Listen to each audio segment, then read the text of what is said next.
Halo, assalamualaikum warahmatullahi wabarakatuh. Apa kabar semuanya? Semoga sehat badan dan sehat jiwa.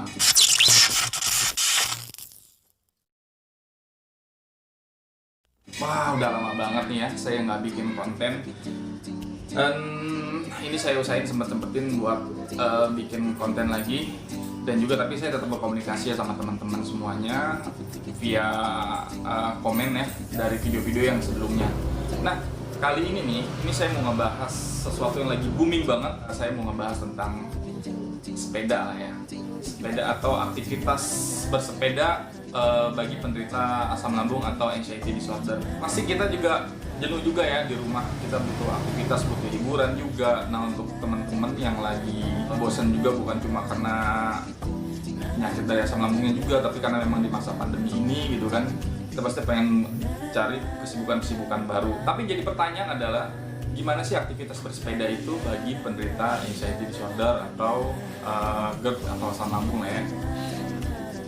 Nah, yang pertama yang perlu diperhatikan adalah tergantung dari kondisi si penderita asam lambung tersebut. Misalnya, dan biasanya ya, kalau memang kita merasakan sakit, pasti kita tahu seberapa parah penyakit kita, bisa mengenal kondisi tubuh kita sendiri. Kayak misalnya,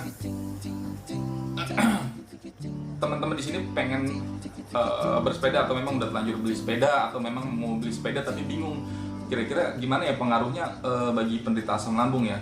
Kalau menurut saya tetap dicoba dulu gitu kan. Kalau memang udah punya sepeda ya dicoba dulu, tapi ingat porsinya harus diperhatikan. Lihat kondisi tubuh kita gitu kan.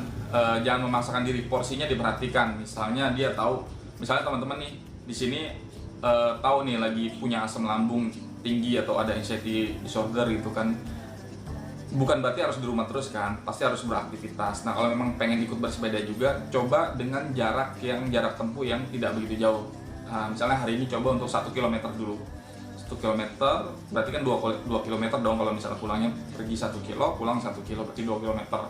Nah, kalau memang di situ nggak ada reaksi apa-apa, ternyata baik-baik aja, besok bisa ditambah gitu kan.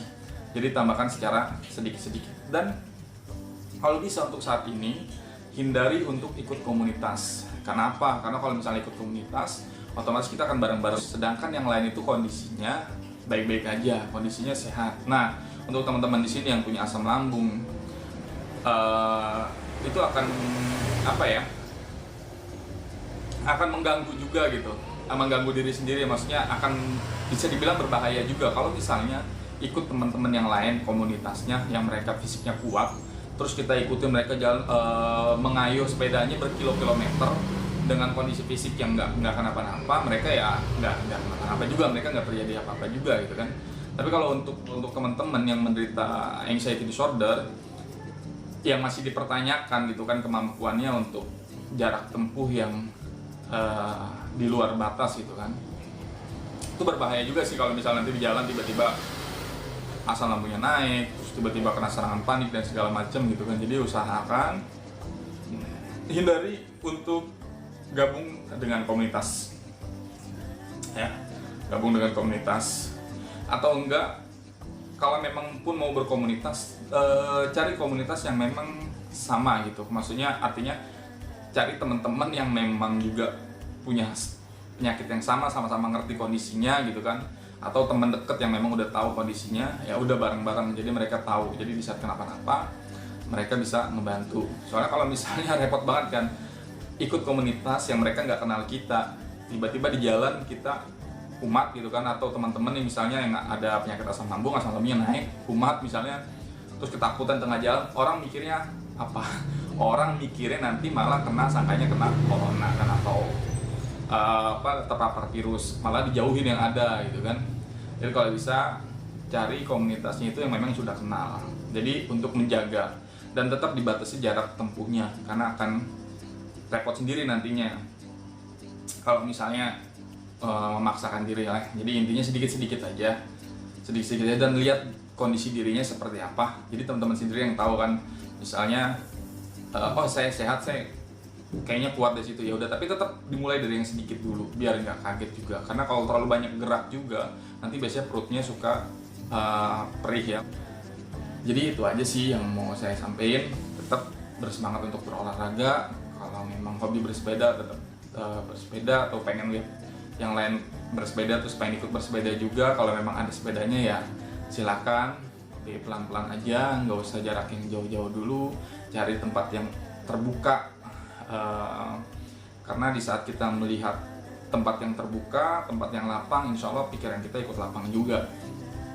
Terus juga itu insya Allah bisa menjadi terapi. Intinya pelan-pelan aja, ngegoesnya jangan terlalu dipaksa. Ya, itu aja. Mudah-mudahan kita semua baik-baik aja.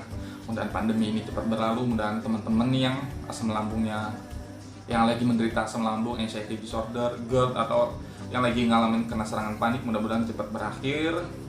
Tetap jangan putus asa. Insya Allah kita bisa melalui itu semua. Oke, bisa ucapin terima kasih buat teman-teman yang udah nonton sampai selesai. Kalau ada pertanyaan, ingat jangan malu-malu, tanya langsung di kolom komentar. Insya Allah nanti kalau saya sempat, saya balas. Ya, itu aja dari saya. Jangan lupa dibagikan informasinya kalau memang menurut teman-teman ini, kalau menurut teman-teman informasi yang saya sampaikan ini bermanfaat, bisa di-share ke teman-teman yang lainnya juga atau ke saudara-saudaranya. Oke, itu aja yang bisa saya sampaikan kali ini. Wassalamualaikum warahmatullahi wabarakatuh.